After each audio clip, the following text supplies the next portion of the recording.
कल्पना कीजिए, आप कार्यालय में टेबल पर रखी फाइलों और कागजों में डूबे हों और सामने की फाइल हटाते ही मेज पर लगे शीशे से यकायक कोई चेहरा झांकने लगे तो, या फिर रसोई की ग्रेनाइट स्लैब पर अचानक ही कोई चेहरा उभरकर आपकी श्रीमती जी को घूरने लगे तो।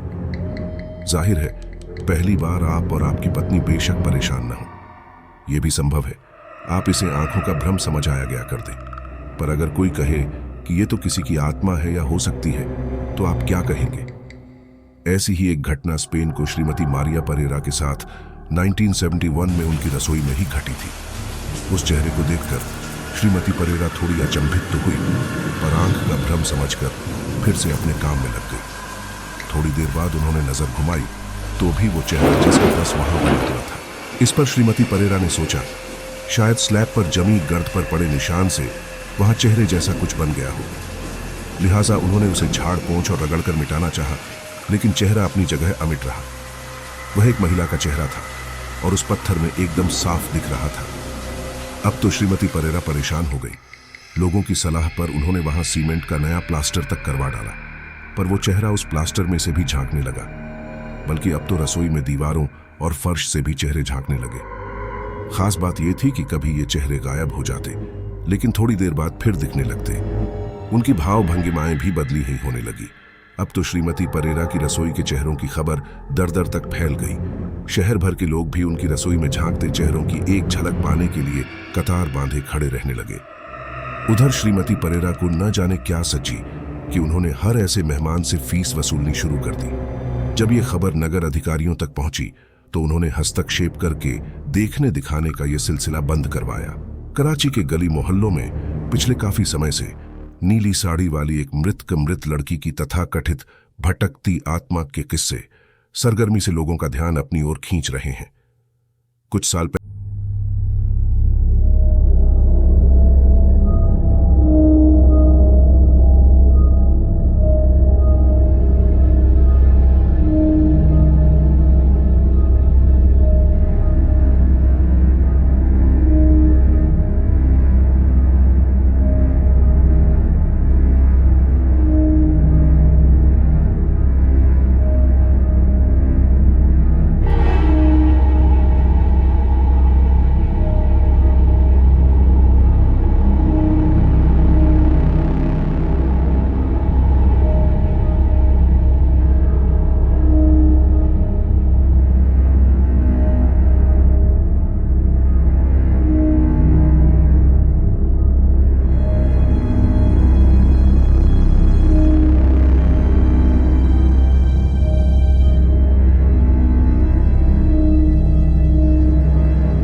और अभी मैकेनिक ने आगे बढ़ने के लिए अपना स्कूटर मोड़ा भी नहीं था कि वह पूरी तरह अदृश्य हो चुकी थी। आप पूछेंगे, मैकेनिक का क्या हुआ?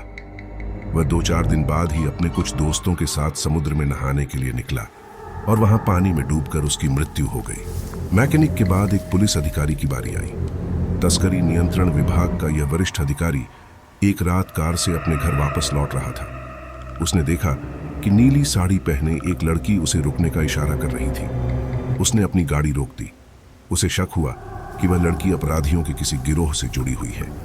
लड़की ने उसे बताया कि वह एक दुर्घटना में जख्मी हो गई है और जल्दी से जल्दी अपने घर पहुंचना चाहती है। पुलिस अधिकारी को उसने अपनी गर्दन पर हुए जख्म दिखाए। आखिर वह उसे उसके घर तक लिफ्ट देने के लिए राजी हो गया। उसकी गाड़ी एक बंगले के सामने पहुंची। लड़की ने उसे वहीं रुकने का इशारा किया। लड़की के अंदर जाने पर अधिकारी ने एहतियातन उस बंगले का नंबर नोट कर लिया और फिर कार अपने गंतव्य की ओर मोड़ ली। दूसरे दिन उस लड़की के बारे में आवश्यक जानकारी लेने जब वह अधिकारी उस बंगले पर पहुंचा तो वहां रहने वाले एक वृद्ध सज्जन ने कहा कि संदिग्ध लड़की का हुलिया बिल्कुल उसकी अपनी बेटी ताहिरा जैसा है। उसने बताया कि बरसों पहले एक दिन ताहिरा अपने भाई के साथ सैर करने के लिए निकली थी। आधी रात के बाद जब वह वापस लौट रहे थे तभी उनकी कार एक बिजली के खंभे से जा टकराई। लड़का तो बच गया, लेकिन ताहिरा ने वहीं दम तोड़ दिया। लेकिन बूढ़े पिता की यह कहानी सुनने के बाद पुलिस अधिकारी पर क्या बीती। 3-4 दिन बाद ही तस्करों के एक गिरोह को पकड़ने की कोशिश करते हुए वह गोलियों का शिकार हो गया। इंग्लैंड के लीसेस्टरशायर नामक स्थान के बोसवर्थ नामक भवन में पिछले 300 वर्षों से उस घर की मालकिन की प्रेतात्मा भटक रही है।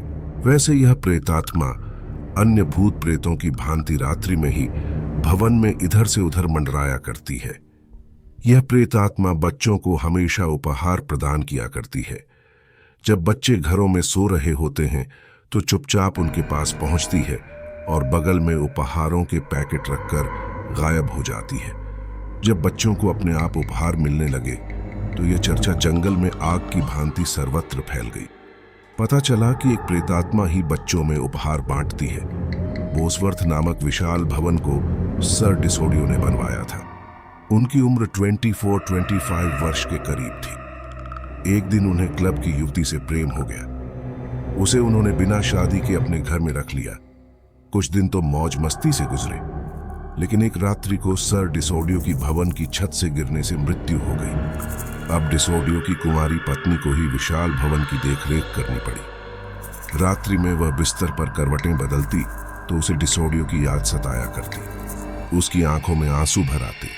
वह आंसू भरी आंखें लेकर बरामदे में लगी डिसोडियो की आदमकद तस्वीर के पास जाती और एक ही बात कहती, काश मेरी गोद तो भर दी होती, मैं बच्चों के सहारे ही अपनी जिंदगी काट लेती। बच्चों को देखकर वह आपे से बाहर हो जाया करती। अब डिसोडियो ने कहा, यदि तुम्हें बच्चों से इतना ही प्यार है तो उन्हें उपहार देना शुरू कर दो। हाँ, यह उपहार मैं तुम्हें अपनी जादुई शक्ति से लाकर दे दिया करूंगा। सुनकर वह प्रसन्न हुई।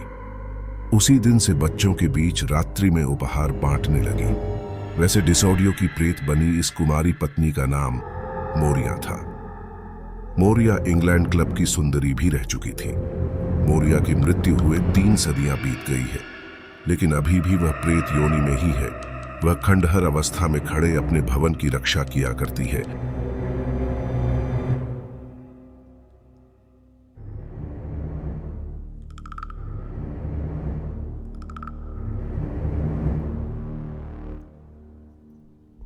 नीरज का विवाह नहीं हुआ था, पर होने वाला था।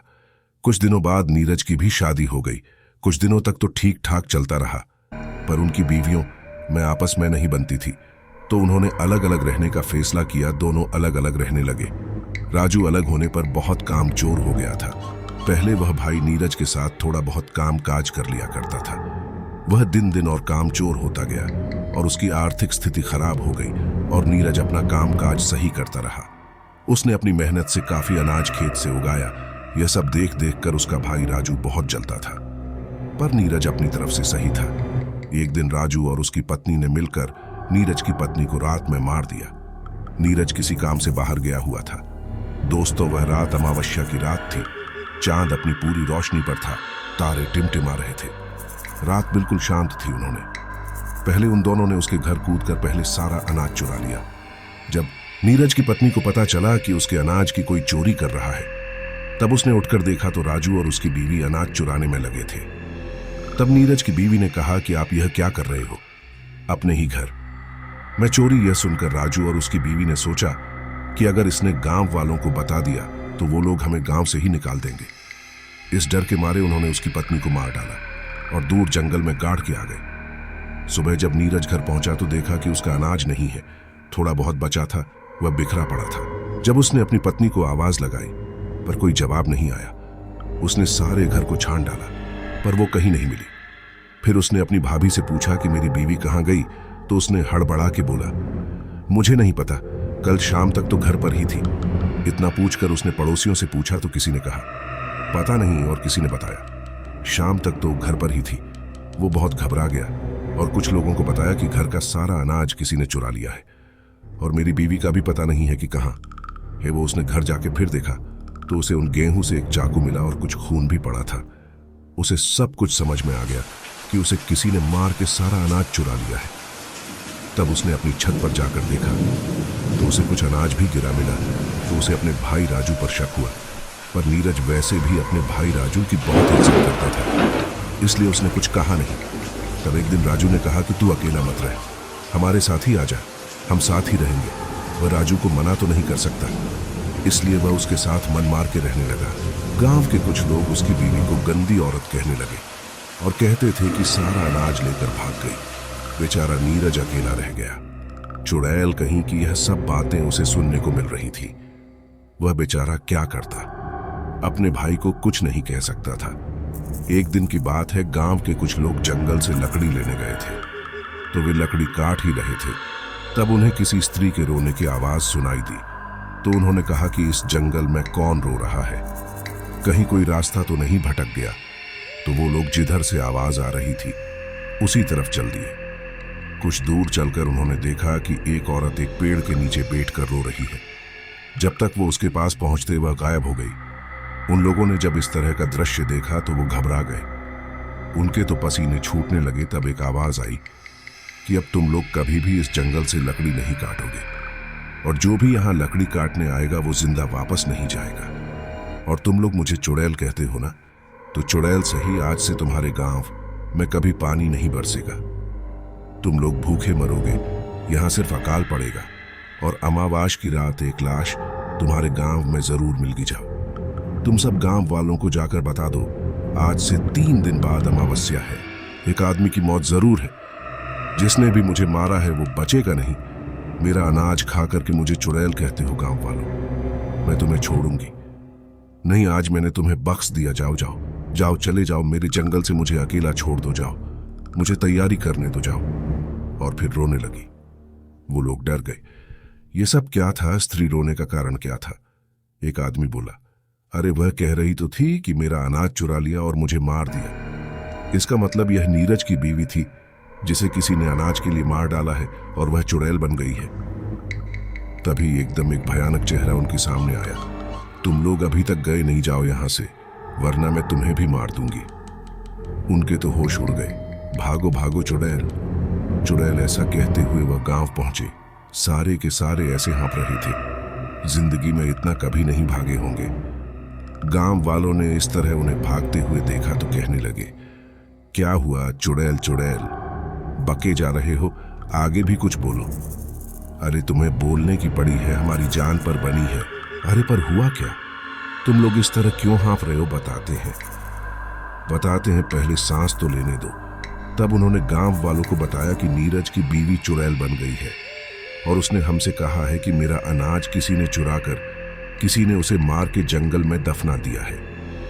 और वह कह रही थी कि अब तुम्हारे गांव में कभी पानी नहीं बरसेगा, और हर अमावस्या को एक आदमी की मृत्यु होगी।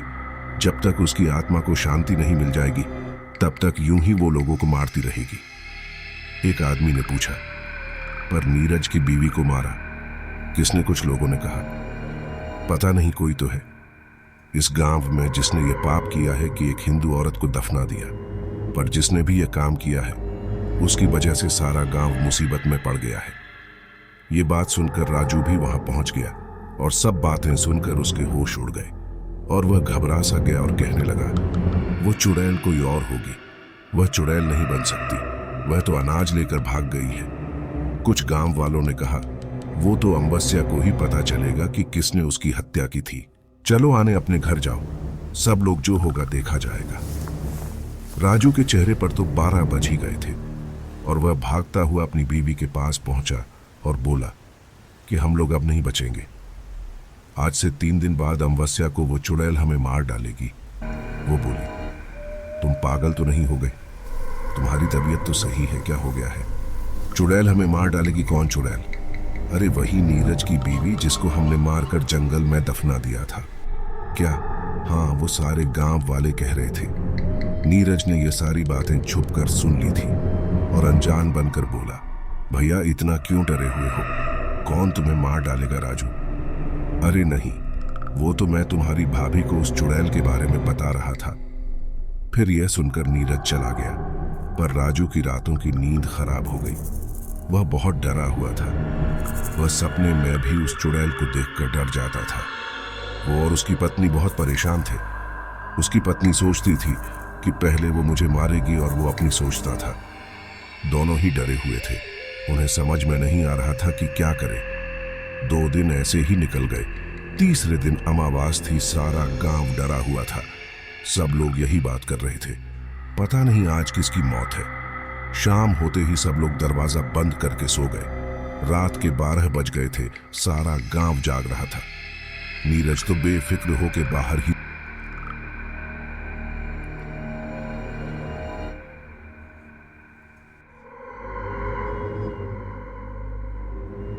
अचानक किसी स्त्री की रोने की आवाज सुनाई दी। सारे लोग डर गए। वो समझ गए कि वो आ चुकी है। नीरज ने देखा कि एक औरत रोते हुए उसकी ओर आ रही है। बाल फिकरे हुए चेहरे पर चांदनी रात में उसकी आंखें चमक रही थी। वह पहले तो डरा। वह उसके पास आकर बोली, तुमने मेरी खबर तक नहीं ली कि मैं कहां चली गई हूं। तुम भी इन गांव वालों की बातों में आ गए। तुम्हें पता है, जब तुम उस दिन बाहर गए थे, उस दिन इन लोगों ने मुझे मारकर सारा अनाज चुरा लिया था। हाँ, मैं जानता था कि कुछ तो जरूर हुआ है, पर तुम इस हालत मैंने कभी सोच भी नहीं सकता। और तुम मेरे भाई को मारने के लिए यहां आई हो। जाओ, लौट जाओ। भगवान ने चाहा तो सब कुछ ठीक हो जाएगा। मैं भगवान से प्रार्थना करूंगा। वो चिल्लाई, नहीं, तुम्हें तो मेरे साथ होना चाहिए था। तुम भी इन गांव वालों की तरह बन गए। भगवान क्या खाक ठीक करेगा। अब मैं इस गांव को बर्बाद करूंगी। और तुम्हें क्या लगता है कि मैं तुम्हारे कहने पर तुम्हारे भाई को छोड़ दूंगी?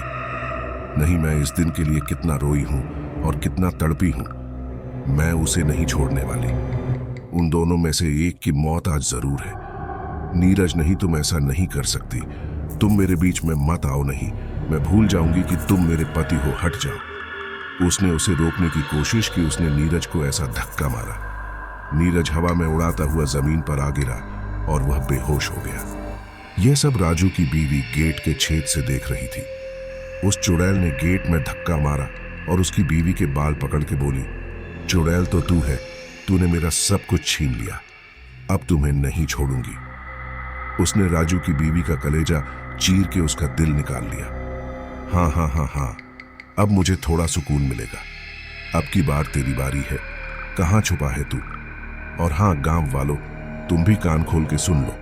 आने वाली अमावास को तुम भी नहीं बचोगे। सब के सब मरोगे। हाँ हाँ हाँ हाँ, बहुत सताया है तुम लोगों ने। और हंसती हुई जंगल की ओर चली गई। सारे गांव वाले बाहर आ गए और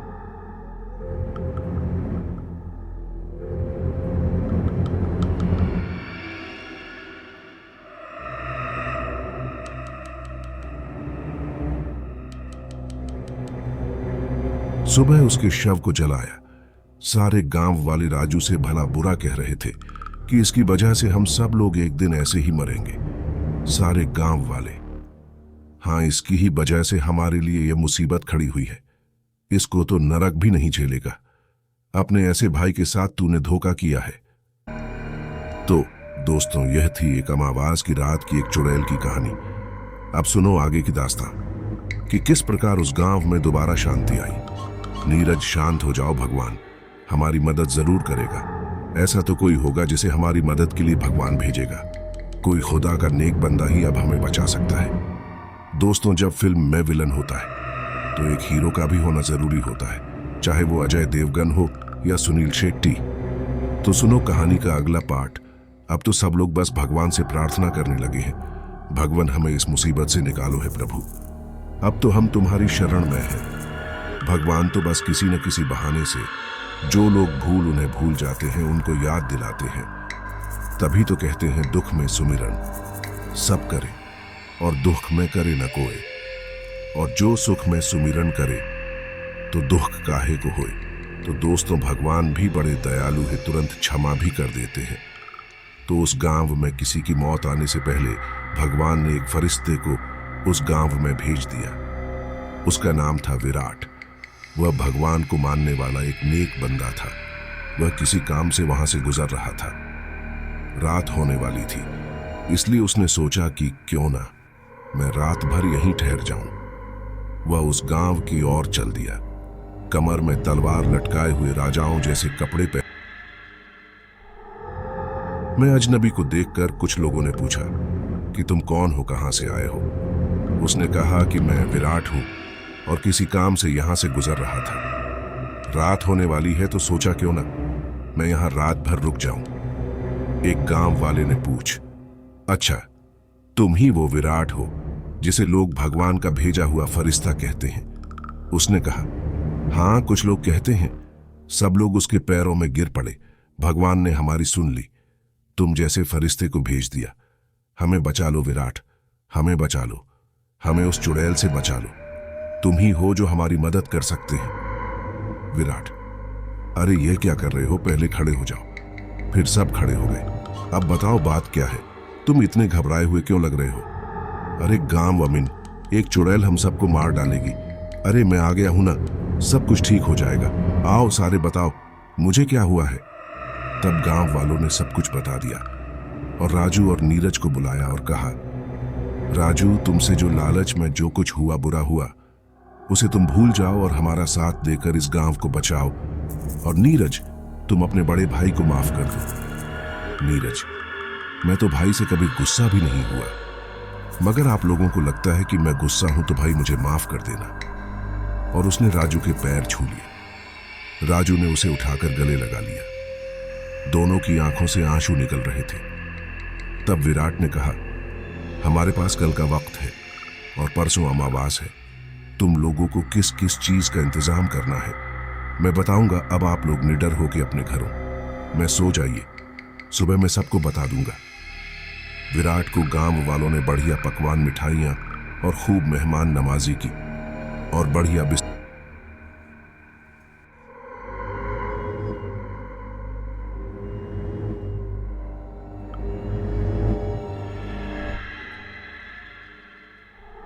मैं सबको बताता हूं हमें क्या करना है। कल रात पूरे गांव में उजाला होना चाहिए। कोई भी घर बिन उजाले के नहीं होना चाहिए। पूरे गांव को दीपावली की तरह सजा दो और सब लोग घर से बाहर होने चाहिए, मेरी नजरों के सामने। और राजू, तुम अपने घर में हवन की सामग्री के साथ वहां बैठोगे। मैं यहां से मंत्र पढ़ूंगा और तुम आहुति दोगे। और नीरज, तुम जंगल मैं 2 लोगों के साथ उस चुड़ैल की कब्र को खोदकर उसके शरीर को जलना होगा। मैं तुम्हें कल सुबह यहीं मिलूंगा। अब सब लोग तैयारी करो। उस दिन की रात कब बीते सबको यही इंतजार था। सुबह होते ही विराट ने सब गांव वालों को इकट्ठा किया और कहा, तैयारी हो चुकी है गांव वाले। हाँ, हमने अपने घर में खूब सारे दीपक तैयार करके रख दिए हैं। सारी तैयारी हो गई है। शाम होते ही उसने नीरज से कहा, तुम 2 लोग लेकर यह लो। अब मंत्रित नींबू, यह तुम्हें वह कब्र कहां है यह बताएगा। यह जहां भी लाल हो जाए वही उसकी कब्र है। और यह लो लहसुन की मालाएं, अपने अपने गले में डाल लो। इससे वो तुम्हें छू भी नहीं पाएगी, चाहे वो कुछ भी करे।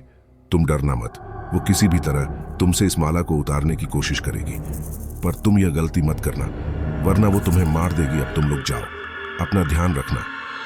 वो लोग फावड़े उठाकर जंगल की ओर चले गए। इधर सब लोग इकट्ठे होकर बैठे उस चुड़ैल का इंतजार कर रहे थे। उधर राजू अपना आसन लगाए हुए हवन पर बैठा था।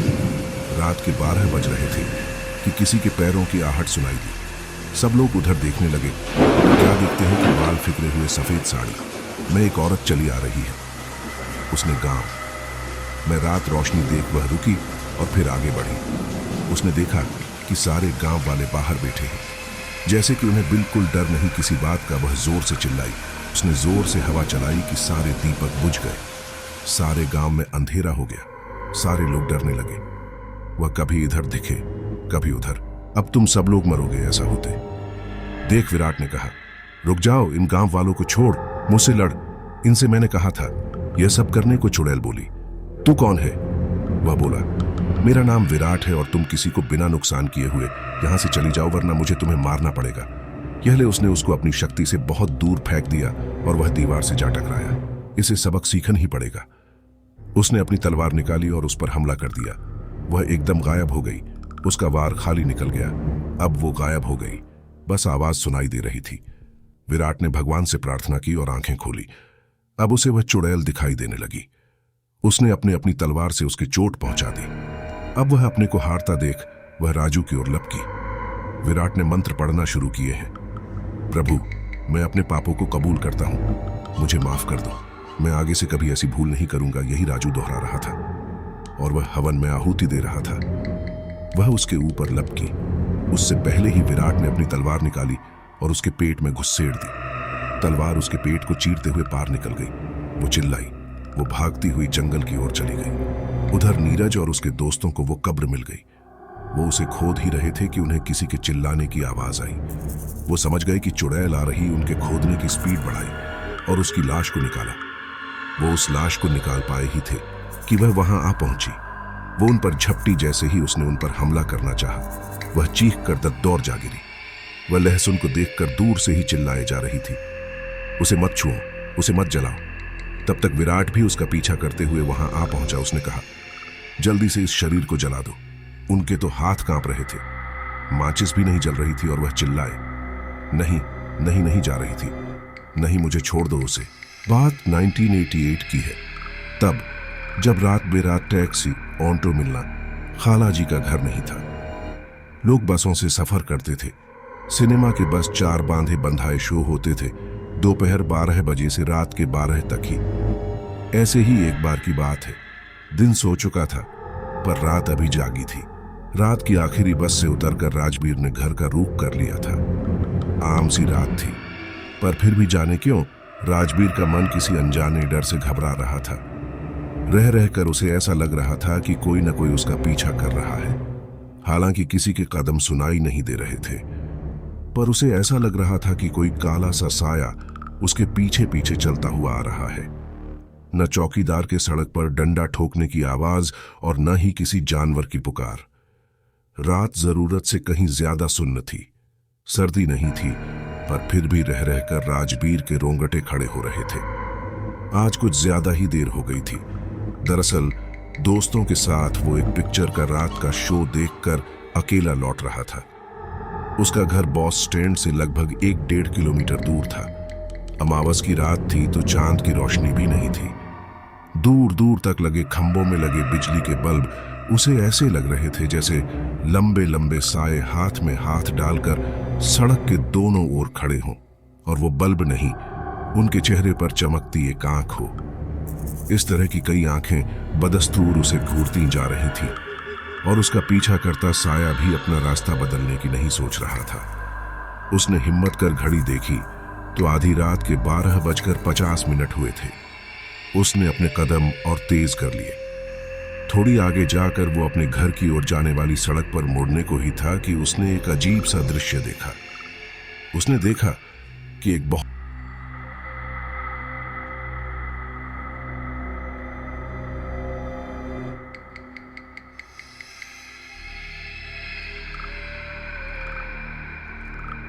राजबीर को किताबों का बहुत शौक था।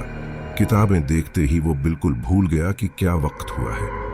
वो सीधा उस बूढ़े के पास गया और बोला, ये आप इस समय दुकान क्यों लगा रहे हैं?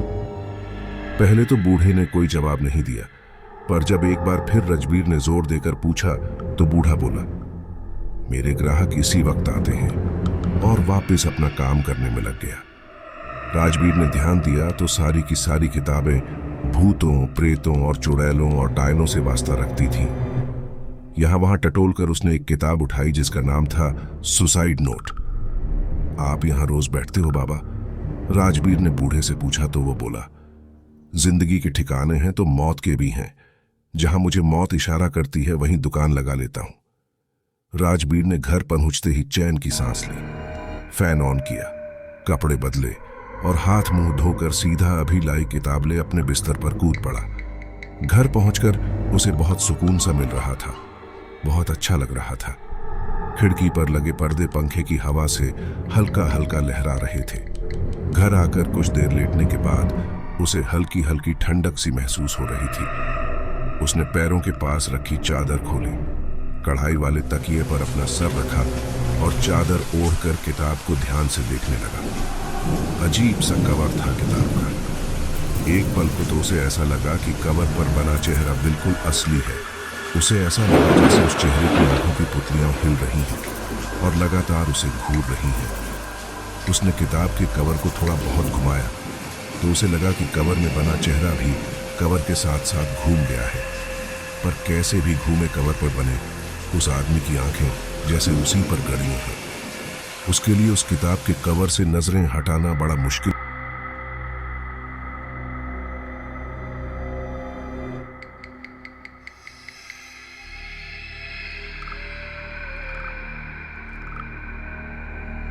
नोट: कुछ देर कवर देखने के बाद रजबीर ने किताब खोलकर पढ़नी चाहिए, पर जैसे ही थोड़ा जोर लगाकर उसने कवर खोला तो वो हैरान रह गया। कुछ देर पहले जिसे उसने किताब समझकर खरीदा था वो अब किताब नहीं बल्कि एक छोटा सा बक्सा बन चुका था। बाहर से दिखने में तो किताब ही थी, पर जब उसे खोला गया तो अंदर से वो एक बक्से की तरह खुल गई। एक छोटा सा बक्सा जो अंदर से पूरा लाल था। पर यह बक्सा खाली नहीं था, इसमें तह लगा एक कागज रखा था। राजबीर हैरान था। उसने वो कागज निकाला और पढ़ने के लिए खोला ही था कि तभी उसके दरवाजे पर दस्तक हुई। राजबीर ने अपना बेड लिविंग रूम में ही रख रखा था। ज्यादा कमरे साफ करने की रोज जरूरत न पड़े, इसलिए उसने अपना सारा इंतजाम बाहर के कमरे में ही किया हुआ था। जब उसके कमरे के दरवाजे पर इतनी रात गए दस्तक हुई तो राजबीर का दिल धक से रह गया। इस समय आखिर कौन हो सकता है?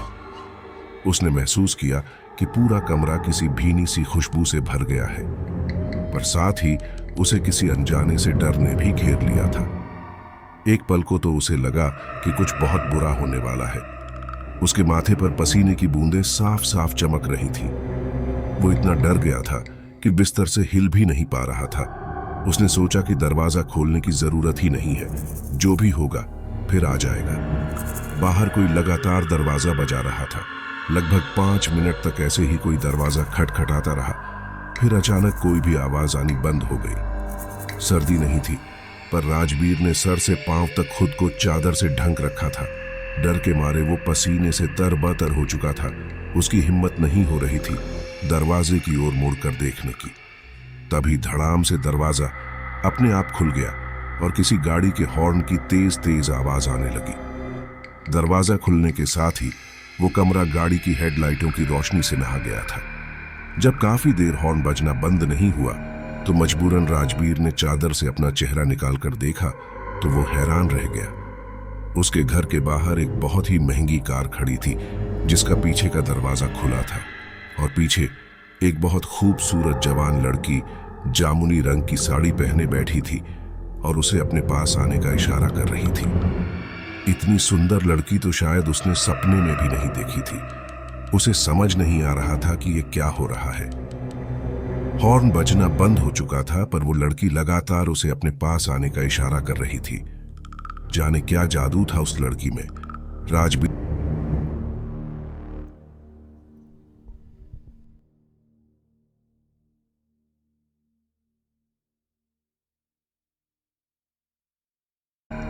वो सीधा जाकर गाड़ी के पिछली वाली सीट पर उस लड़की के साथ जाकर बैठ गया। उसके गाड़ी में बैठते ही उसके घर और इस गाड़ी दोनों का दरवाजा अपने आप बंद हो गया था।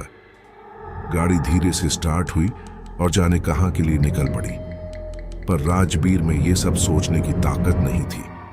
वो लगातार उस लड़की को घूरे जा रहा था। उस लड़की की जामुनी पोशाक रह रहकर ऐसे चमकती थी जैसे उसमें सितारे जेड़ हों। वो लड़की धीरे से राजबीर के पास आई और उसे अपने गले से लगा लिया और धीरे धीरे उसके माथे पर अपना हाथ फेरने लगी। राजबीर पूरी तरह उसमें खो चुका था। वो खुद को इतना भूल गया था कि उसने अपना सर उसकी गोद में रखा और उसके चेहरे को निहारने लगा। उस लड़की ने धीरे से राजिर के माथे पर चूमा और अपनी चमकती नीली आंखों से उसे ऐसे देखने लगी कि जैसे बरसों बाद उसे देख रही हो। वो गाड़ी धीरे धीरे सड़क पर ऐसे चल रही थी जैसे किसी कश्ती की तरह पानी में तैर रही हो। राजबीर को जैसे उस लड़की से प्यार हो गया था। कुछ देर बाद उसे एहसास हुआ कि गाड़ी रुक चुकी है। उसने चेहरा उठाकर ड्राइवर की ओर देखने की कोशिश की तो वो बहुत घबरा गया। ड्राइवर उसको बुरी तरह घूर था। अंधेरे में भी उस ड्राइवर के चेहरे का गुस्सा साफ साफ झलक रहा था। उस ड्राइवर के हाथ में एक बड़ा सा चाकू था। ड्राइवर ने बिना कोई पल गंवाए सीधा राजबीर पर वार कर दिया, पर डरा हुआ होने के बावजूद राजबीर एक झटके से एक ओर हट गया और वो चाकू सीधा उस लड़की के पेट में जा लगा। वो लड़की दर्द से बुरी तरह कराह रही थी। राजबीर के मन में गुस्से, डर और घृणा और आश्चर्य के मिले जुले भाव थे। वो सकते में था। तभी उसने देखा कि ड्राइवर की सीट पर कोई नहीं है। ड्राइवर वहां से गायब हो चुका था। तभी गाड़ी के आगे के शीशे पर किसी ने दस्तक दी। उसने देखा तो बाहर एक पुलिस वाला खड़ा था और अपने डंडे से गाड़ी का शीशा खटखटा रहा था। राजबीर के होश उड़ गए थे। उसके साथ बैठी लड़की मर चुकी थी। उस लड़की की लाश की आंखें खुली थीं और राजबीर को बुरी तरह घूर रही थी। इधर ये पुलिस वाला लगातार गाड़ी के शीशे पर दस्तक दे रहा था। 1-2 मिनट खटखटाने के बाद जब दरवाजा नहीं खुला तो पुलिस वाले ने बाहर से गाड़ी का दरवाजा खोल दिया। सामने का नजारा देख वो भी हिल गया था। उसने अपने होल्स्टर से बंदूक निकाली और राजबीर पर तान दी। चुपचाप हाथ ऊपर कर गाड़ी से बाहर निकला। राजबीर के पास कोई चारा नहीं था।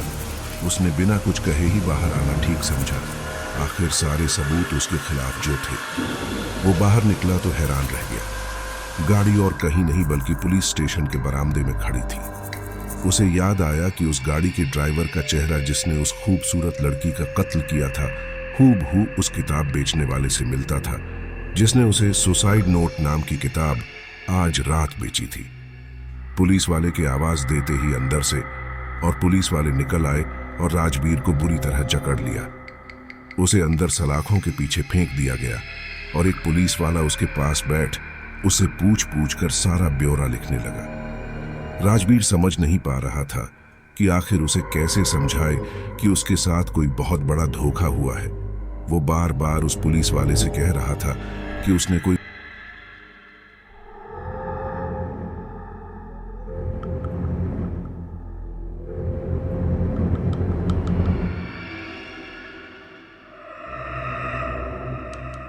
तभी बाहर से एक पुलिस वाला चिल्लाते हुए आया, बाहर कोई गाड़ी नहीं है भाइयों, गाड़ी बाहर दालान से गायब हो गई है।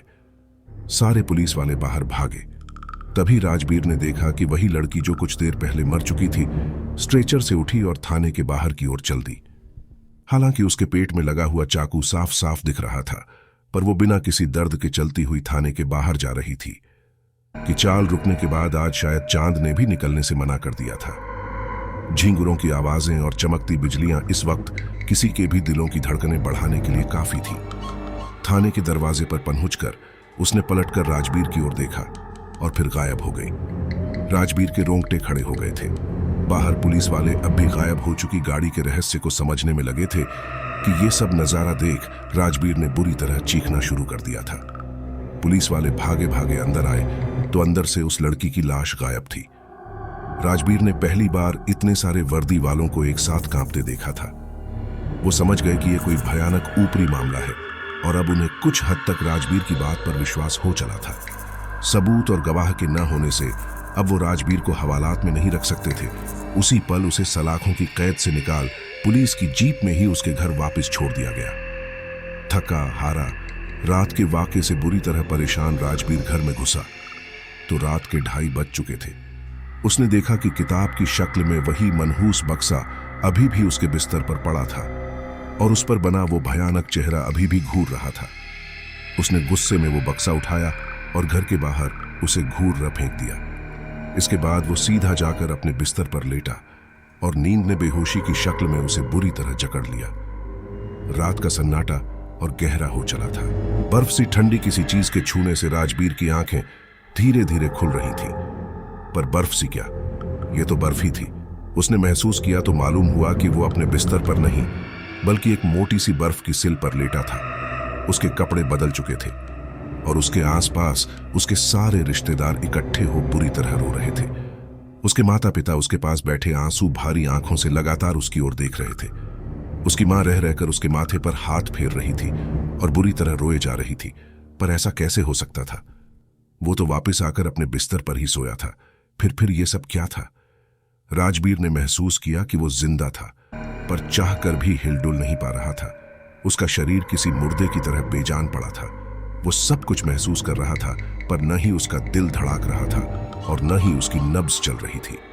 अपने रिश्तेदारों के साथ ही उसे पहले मर चुके उसके पुरखे और कई और भयानक आत्माएं उसके आसपास चक्कर लगाती दिख रही थीं। कुछ हंस रही थीं, कुछ रो रही थीं और कुछ ऐसे ही शून्य में ताकती जा रही थी।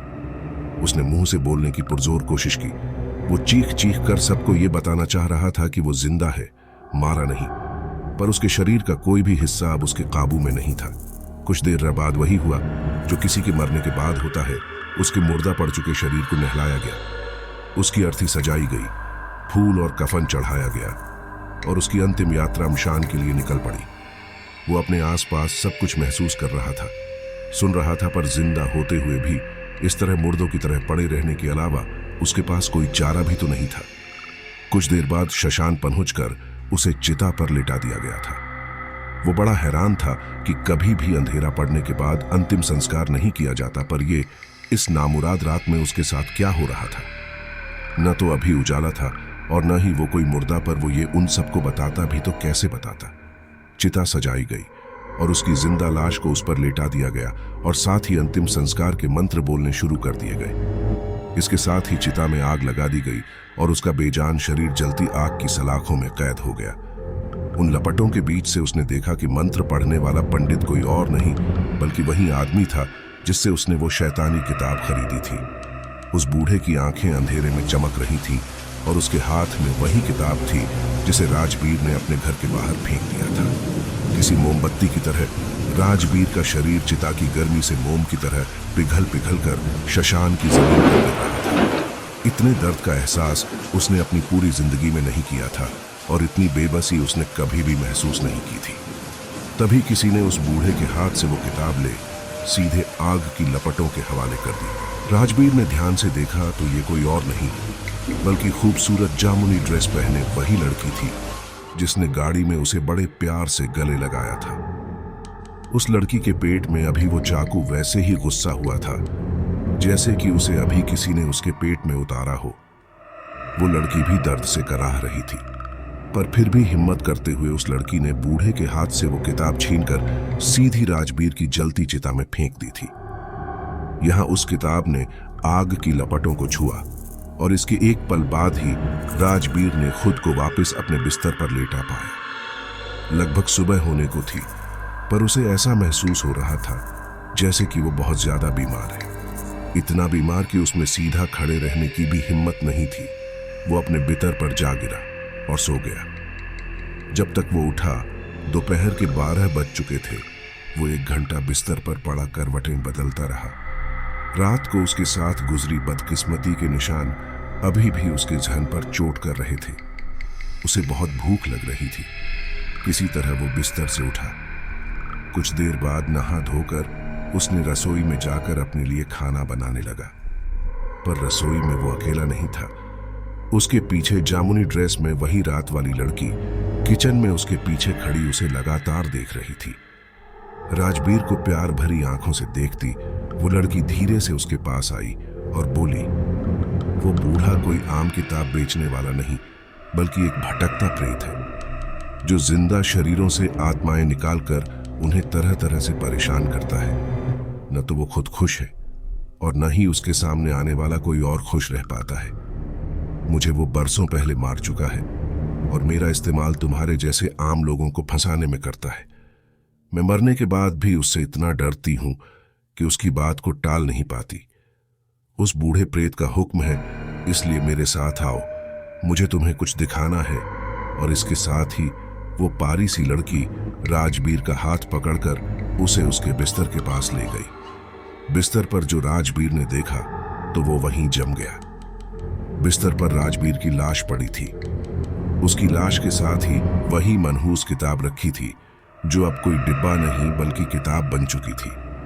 वो लड़की जो खुद एक भटकती आत्मा थी, वो आगे बढ़ी और वो किताब खोलकर राजबीर को दिखाने लगी। उसमें रात भर जो राजबीर के साथ गुजरा था बिल्कुल वही सब लिखा था और आखिरी पेज पर लिखा था, मैं राजबीर अपनी मर्जी से अपनी जिंदगी से और भयानक सपनों से तंग आकर आत्महत्या कर रहा हूं। दस्तखत राजबीर रात गए, अपने सपने में ही मर चुका था। काजीरंगा के जंगलों में गहरी रात पड़ चुकी थी। सूरज के घने जंगल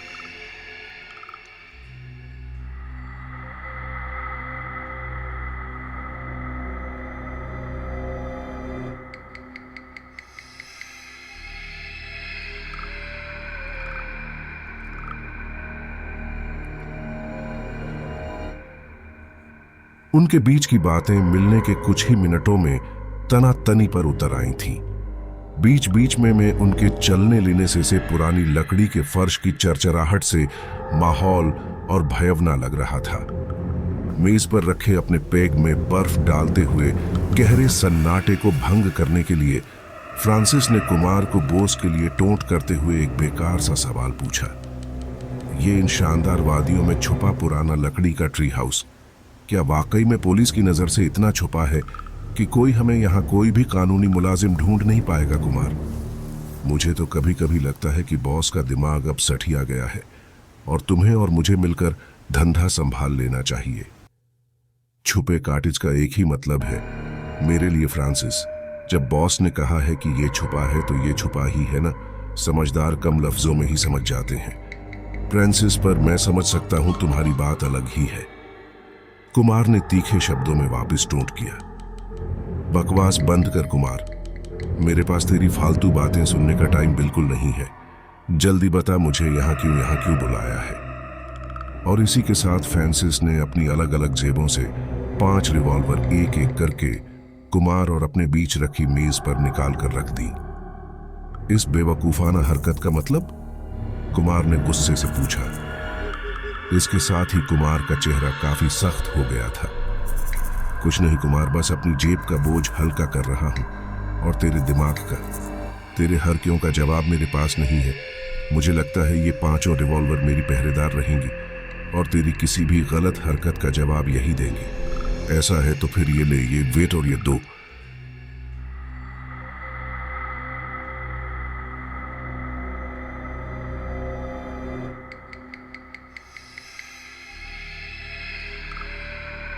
ज्यादा भरोसा है फ्रांसिस, यहां हम सिर्फ बात करने आए थे, पर इससे पहले कि बात शुरू हो तूने अपनी औकात पर आना ज्यादा जरूरी समझा। फ्रांसिस को हिलने की कोशिश करते देख कुमार अपने दांत भींचता चिल्लाया, न हिलने की कोशिश भी मत करना। ये 5-5 रिवॉल्वर अपने साथ रखने का क्या फायदा फ्रांसिस? चलाने के लिए तो ऊपर वाले ने 2 ही हाथ दिए हैं ना। और शायद सबसे ज्यादा जरूरी चीज है तेरा भेजा, जो शायद गलती से तेरे अहंकार के सामने काफी छोटा पड़ गया है। मुझे लगता है कि मैं पहले चेक ही कर लूं कि तेरे पास भेजा है भी या नहीं। और इससे पहले कि फ्रांसिस के हाथ सामने रखे अपने 5 पहरेदारों को कोई इशारा करते, कुमार ने ताबड़तोड़ गोलियां चलाते हुए फ्रांसिस का जिस्म छलनी छलनी कर दिया था। शायद पल के 100वें हिस्से में ही ये सब हो गया था। कुमार खुद हैरान था कि क्या इसके अलावा कोई और चारा भी हो सकता था। गोलियां चलाते हुए कुमार का दिल बिल्कुल नहीं डरा था, और फिर बॉस ने इसी काम के लिए तो उसे यहां भेजा था। पर अब कुमार को सामने जो दिख रहा था उसे देख वो बुरी तरह से कांप गया था। उसके सामने अभी भी फ्रांसिस ठीक ठाक बैठा था और वही बेवकूफाना हंसी हंसते हुए उसे फिर से बुरी तरह घूर रहा था। तभी फ्रांसिस के इशारे पर 5 राइफलें हवा में उठी और पलक झपकते ही कुमार का बदन छलनी छलनी हो ट्री हाउस की खिड़की से बाहर लटक रहा था। कुमार की आंखें दहशत से फटी पड़ी थी और उसका बदन, जिसमें अभी शायद थोड़ी सी जान रही होगी, किसी सूखे पत्ते की तरह कांप रहा था। फ्रांसिस की रूह ठहाके लगाते हुए 5 रिवॉल्वरों के साथ वहां से गायब हो चुकी थी।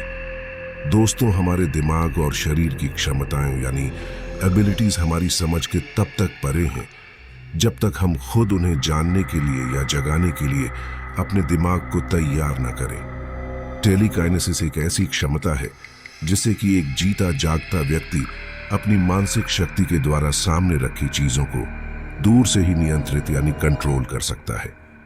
और आत्माओं के पास तो कई ऐसी शक्तियां खुद ब खुद ही आ जाती हैं, क्योंकि मरने के बाद शरीर के 5 तत्वों का बोझ उन पर नहीं होता। होती है तो एक ऐसी खालिस ताकत जिसे वो चाहें तो किसी के भले के लिए इस्तेमाल करें या किसी के बुरे के लिए। जो आत्माएं भौतिक वस्तुओं को उठाकर कंट्रोल कर सकती हैं या उठाकर फेंक सकती हैं, उन्हें पोल्टरगीस्ट कहा जाता है। इसके कई उदाहरण आपको इंटरनेट और यूट्यूब पर मिल जाएंगे। बाकी किसी भी सवाल का जवाब ढूंढने से पहले ही उसे फेक या झूठ कह देना आज का फैशन है। यदि किसी को स्मार्ट दिखना है तो उसे बस इतना करना है कि हर बात पर डाउट करता रहे। पर यदि वास्तव में किसी को अपने दिमाग और आत्मा की ताकत के बारे में जानना है,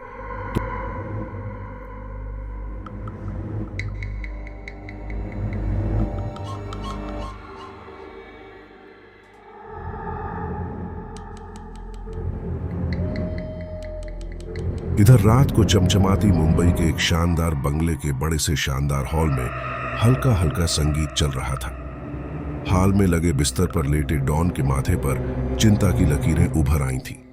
डॉन की सबसे करीबी रूबीना ने एक जाम अपने लिए और दूसरा डॉन के लिए बनाया और पैग को अपने होठों से लगाकर बड़े ही दिलकश अंदाज में एक हल्का सा छूट भरने के बाद बोली, जब काम के लिए आपने खुद कुमार को भेजा है तो फिर आप क्यों परेशान हो रहे हैं डॉन? आपका चेला कुमार क्या आज तक कभी फेल हुआ है? हो ना हो, अब तक उसने फ्रांसिस का काम खत्म कर ही दिया होगा। पेंसिस जैसा आस्तीन का सांप अगर जिंदा रहता तो किसी दिन हमें ही डस लेता। तभी जाने कैसे टेबल पर बॉस के लिए रखा। जाम तबले के बीच से खुद ही सरकता हुआ जमीन पर गिरकर टुकड़े टुकड़े हो इटालियन मार्बल के शानदार फर्श पर। अपने शब्द चुनकर बोलने चाहिए रूबीना। कहते हैं दिन में एक बार जुबान से कहा सब सच हो जाता है। कमरे के एक कोने में बैठे फ्रांसिस की सर्द आवाज ने रूबीना को सर से पांव तक कांपने पर मजबूर कर दिया था। उस हाल में कोने में रखे एक सोफे पर बैठे फ्रांसिस के अक्स के आर पार दिख रहा था। जिस फ्रांसिस को बॉस और रूबीना पहले से जानते थे, ये उससे काफी अलग लग रहा था। तुम यहां क्या कर रहे हो फ्रांसिस? यहां कैसे आए? बॉस ने बिना पलक झपके या सकपकाए हुए गहरी रोबदार आवाज में फ्रांसिस से पूछा। मौत के घोड़े पर सवार रूहों को तुम्हारी संगमरमर की दीवारें नहीं रोक सकती बॉस। तुम्हारे चेले की लाश वहां काजीरंगा के जंगलों में पड़ी पड़ी सोच रही होगी कि आखिर वो मरा। तुम्हारे भेजे पिछले खूनी की लाश भी इसी हाल में कहीं समंदर के किनारे पड़ी होगी, पर फर्क ये है कि वही था जिसने मुझे मेरे शरीर से आजाद किया था।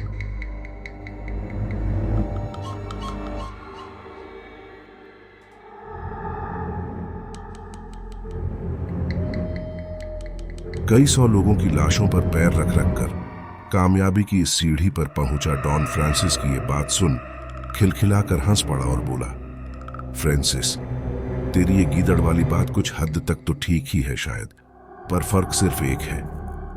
इतना कहकर डॉन ने सामने रखी नक्काशीदार टेबल को हल्का सा घुमा दिया और इतने में 5 स्टार होटल के स्वीट के पिछले कमरे से एक खूंखार बड़ा सा भेड़िया हल्की गुर्राहट के साथ चलते हुए उस हालनुमा कमरे में दाखिल हुआ और बॉस के साथ आकर खड़ा हो गया। बॉस बिना पीछे मुड़े उस भेड़िए के सर के बालों में हाथ फेरता हाँ बोला, ये गीदड़ नहीं है फ्रांसिस, ये तो एक भेड़िया है, एक मानव भेड़िया यानी वेयरवुल्फ।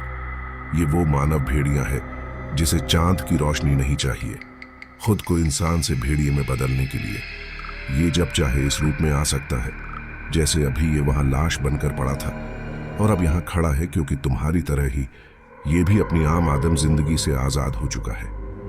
हाँ फ्रांसिस कुमार पिछले 5 सालों से एक वेयरवुल्फ बन चुका है। इतने में बॉस का रूप भी काफी भयानक हो गया। उसके भद्दे मुंह के दोनों किनारों के दांत अचानक बड़े बड़े होकर मुंह से बाहर आ गए। वो हवा में लहराता हुआ फ्रांसिस की आत्मा के पास आया और टेबल के पास की जमीन की ओर इशारा करते हुए बोला, ये देख, हम कोई आम शराब नहीं बल्कि इंसान का ही खून ही पी रहे हैं। तू अगर ये सोचता है कि आज के दौर में इंसान होकर कोई आसमान की बुलंदियां छू सकता है तो तेरे से बड़ा पागल नहीं है फ्रांसिस। आज कामयाबी पाने के लिए आदमी को आदमी का खून पीना ही पड़ता है, और वो चाहे इंसान बन के हो या वैम्पायर यानी पिशाच बन के। और मैं तो ये काम पिछले 128 सालों से करता आ रहा हूं। देख, वो जमीन पर कुमार येनर भेड़िए के रूप में जो चाट रहा है ना, वो इंसानी खून ही है। इसके साथ ही बॉस और रूबीना ठहाका लगाकर हंस पड़े। फ्रांसिस ने कभी नहीं सोचा था कि अंडरवर्ल्ड का किंगपिन ये बॉस कोई वैम्पायर होगा। फ्रांसिस बॉस के नीचे काम करते हुए भी उससे हमेशा नफरत ही करता रहा था। इसका सबूत उसने अलग अलग मौकों पर बॉस के कई करीबी लोगों को उल्टा सीधा बहकाने की कोशिश करते हुए दिया था। बॉस को उसने अपने बचपन से ही अंडरवर्ल्ड पर राज करता देखा था। बॉस का एक ही काम था, हर किसी को किसी न किसी चीज की लत लगाकर अपना गुलाम बना लेना। फिर उसे चिंता नहीं होगी कि उसके साथ काम।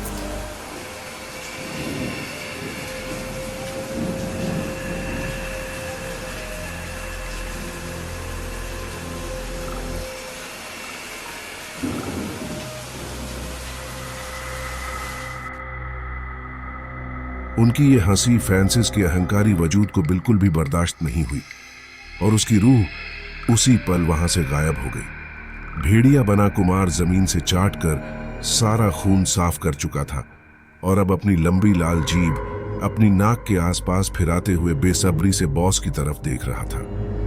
बॉस ने सामने रखी खून से भरी कांच की दूसरी बोतल उठाई और जमीन पर दे मारी और वो नर भेड़िया बना कुमार एक बार फिर जमीन की लाली साफ करने में मशगूल हो गया। जंग शायद बिना कहे ही तय हो चुकी थी, एक अतृप्त भटकती आत्मा और एक शक्तिशाली वैम्पायर के बीच में। बॉस ये जान चुका था कि जीते जी उसे नुकसान पहुंचाने का कोई मौका न छोड़ने वाला फ्रांसिस अब मरने के बाद तो उसे किसी न किसी तरह नुकसान पहुंचाना चाहेगा ही, और अब तो उसे मौत का डर भी नहीं है। अब वो एक के आदमी से कहीं ज्यादा ताकतवर हो चुका है और उसकी नफरत की आग इस बदले को और भी भयानक बना देगी। वैसे तो एक आत्मा एक पिशाच का ज्यादा क्या बिगाड़ सकती थी, पर जैसे हर चीज की शुरुआत होती है वैसे ही उसका अंत भी लिखा होता है, किसी का पहले तो किसी का बाद में। फ्रांसिस की आत्मा ने यहां वहां बसावट में, शहरों में, जंगलों जैसी वीरान जगहों, सन्नाटों में, जिन्न और रूहों को बांधने वालों के आस पास और शमशानों, कब्रस्तानों में भटकना शुरू कर दिया था। उसे बेसब्री से अपने पिशाच बॉस से इंतकाम चाहिए था। हालांकि इसमें उसके किसी न किसी के द्वारा कैद हो जाने का खतरा भी था, पर उसके शरीर की रस्सी जल जाने के बाद भी उसके अहंकार के बल नहीं गए थे और वो जानता था कि ये बदला लिए बिना उसकी रूह को कभी चैन नहीं मिलेगा। ऐसी ही एक शाम उसकी रूह भटकते भटकते किसी गहरे सुनसान जंगल के किसी गुमनाम कोने पर पहुंची। वहां इतना सन्नाटा था कि लग रहा था सिर्फ एक बहता झरना ही है जो शायद इस सुनसानियत में कुछ बात कर रहा है। वो कुछ देर वहीं रुककर साफ बहते पानी को देखकर सोचने लगा कि जब वो जिंदा था तब यही पानी कैसे उसकी प्यास बुझाता था। आज अगर वो जिंदा होता तो इतना साफ सुंदर पानी उसके गले को कितनी ठंडक पहुंचाता। तभी उसने देखा कि झरने का पानी बीच बीच में लाल हो उठता था। कहीं से खून की एक छोटी सी धार आती और फिर बहते बहते गायब।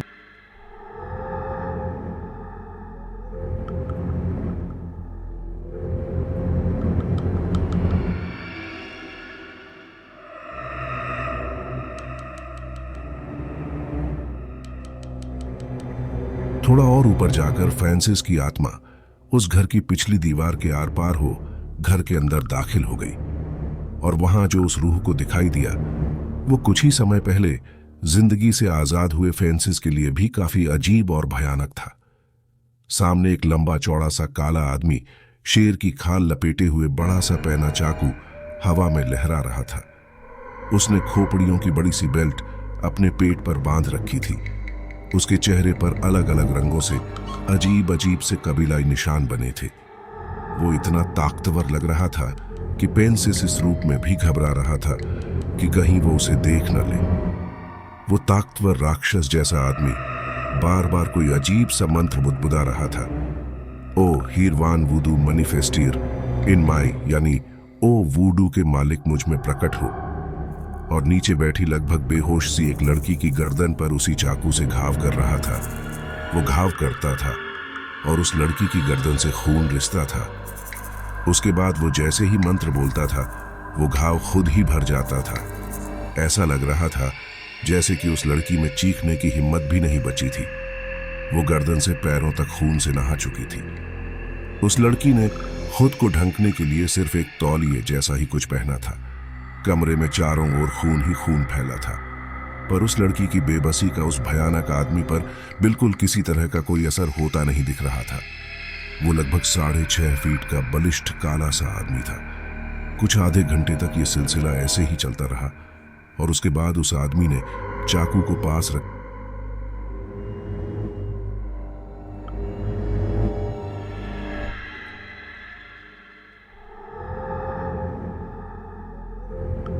पेंसिस की आत्मा ने वहां से निकलने की हर बार सोची, पर हर बार उस कमरे की दीवारों के पास पहुंचते ही कोई अनजानी ताकत उसे वापस कमरे में धकेल देती थी।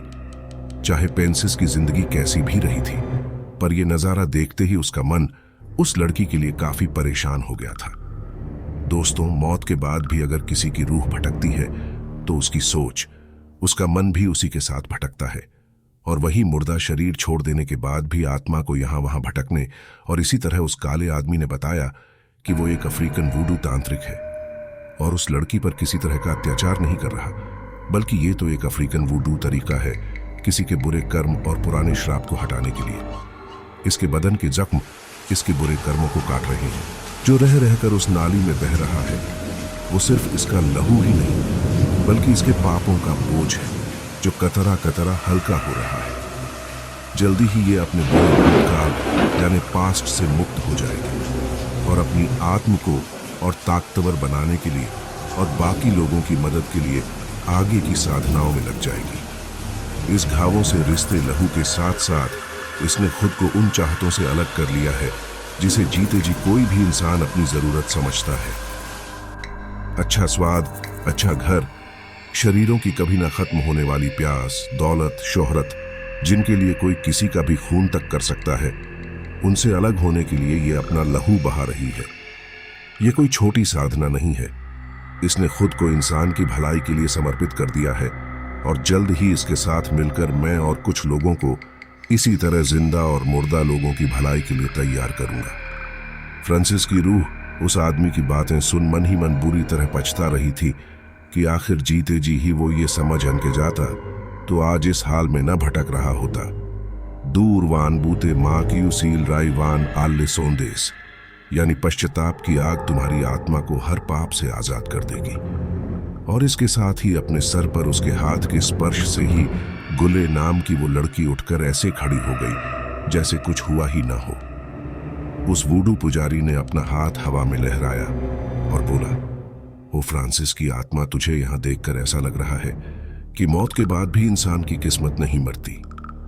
और इसके पल भर बाद ही फ्रांसिस की आत्मा भी वहां से गायब हो गई। इधर मुंबई में बॉस रूबीना और कुमार के साथ बैठा कुछ गंभीर बात कर रहा था। इस समय बॉस, रूबीना और कुमार तीनों आम इंसान के रूप में ही बैठे थे कि बॉस ने रूबीना को एक जाम तैयार करने का इशारा किया। अभी रूबीना जाम बनाने को उठी ही थी कि उनके कमरे के दरवाजे पर एक दस्तक हुई। पलक झपकते ही रूबीना अपनी जगह से गायब हुई और दरवाजे के पास प्रकट होकर उसने दरवाजा खोल दिया। नीचे दरवाजे के पास एक बोतलों का क्रेट रखा था। कांच की 12 खूबसूरत बोतलों के साथ एक कार्ड रखा था जिस पर लिखा था, from the count of Transylvania asterisk asterisk, यानी ट्रांसिल्वेनिया के काउंट की